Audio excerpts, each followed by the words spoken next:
Okay, today we have the old Alabama gardener coming, and since we just made cane syrup, I thought I'd make something for him that had our cane syrup in it.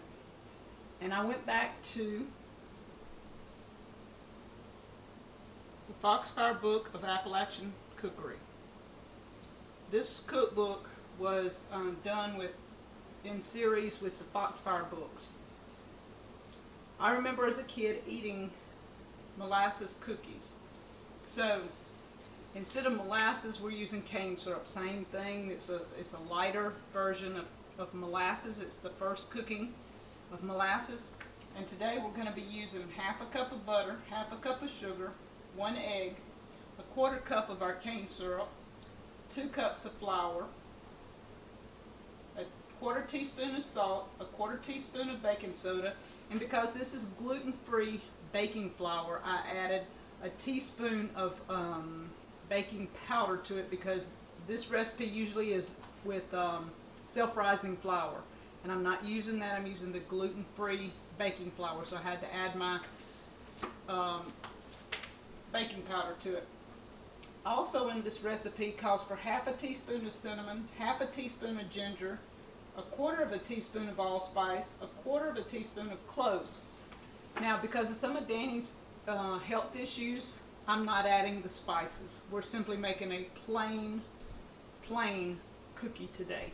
So if you wanted all the spices there, I've listed them, and we're going to be mixing these together.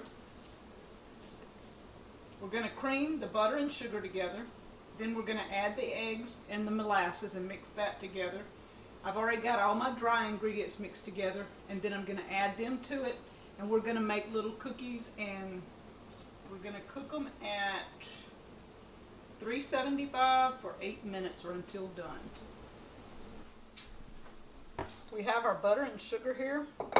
It's already been creamed. We're adding 1 egg and a 1/4 cup of cane syrup.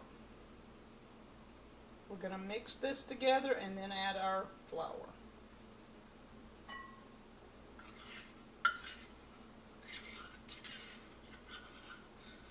And some pretty stuff there.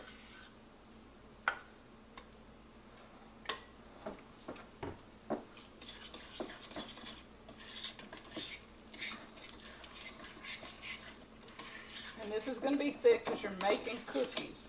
You want a thick dough anyway.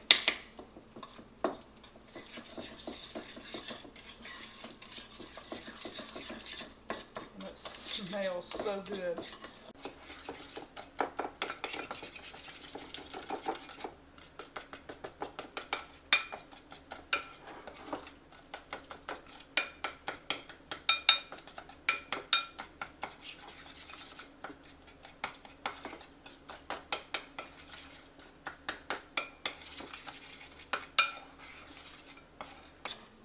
And I'm doing this the old-fashioned way, mixing it by hand instead of mixing it with a mixer. Those ladies in the Foxfire book didn't have a mixer.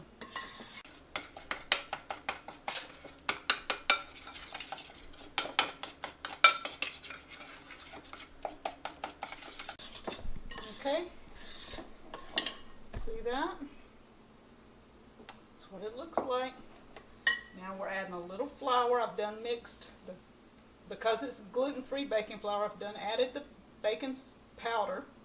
It called for baking soda because of the sugar cane and salt. So I've added that to it. And this is going to be a really thick mixture, you see.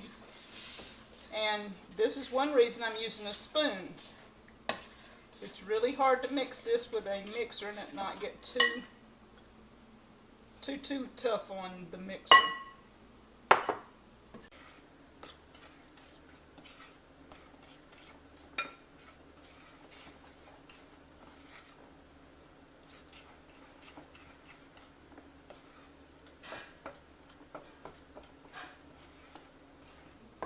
You can see pretty yellowish brown mixture right now. It's getting pretty thick. And my arm's getting tired, believe me.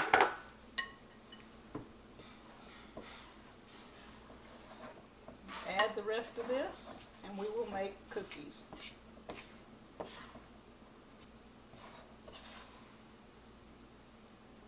Okay, this is getting to the right consistency for cookies.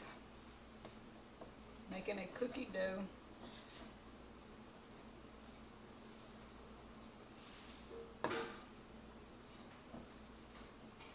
And you can roll this out and use cookie cutters or make your own cookies, whichever.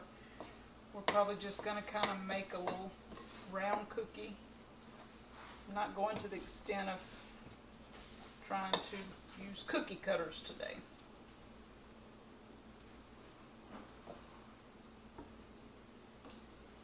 As you can see, this is what it looks like, cookie dough.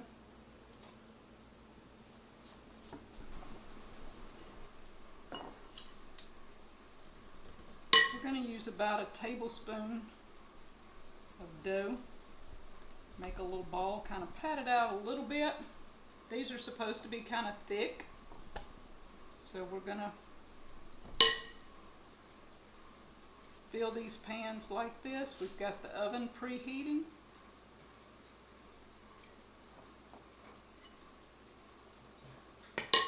$375. These cook 8 to 12 minutes. You just got to kind of watch them.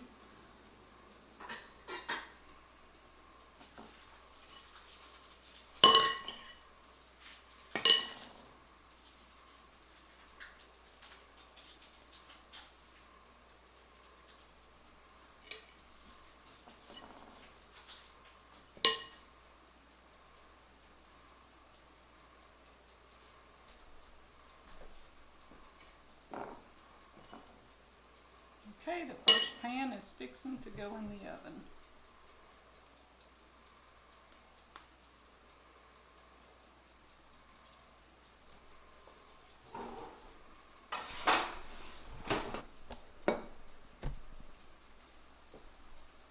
Okay, this is the last cookie. We've got one pan in the oven, fixed to put this one in there. It looks like it's going to make about 16 little cookies. Approximately 16 to 20, I guess. It's just according to how big you want to make them. But that's it.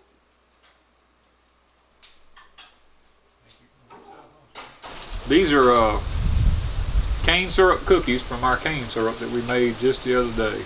Good natural sugar then. Good natural source.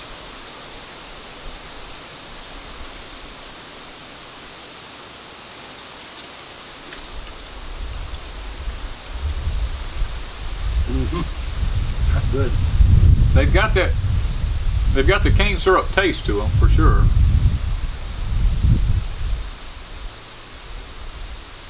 Like Danny's probably trying to tell. What is the flavor that I'm trying to figure out? Yeah, It's not lemon.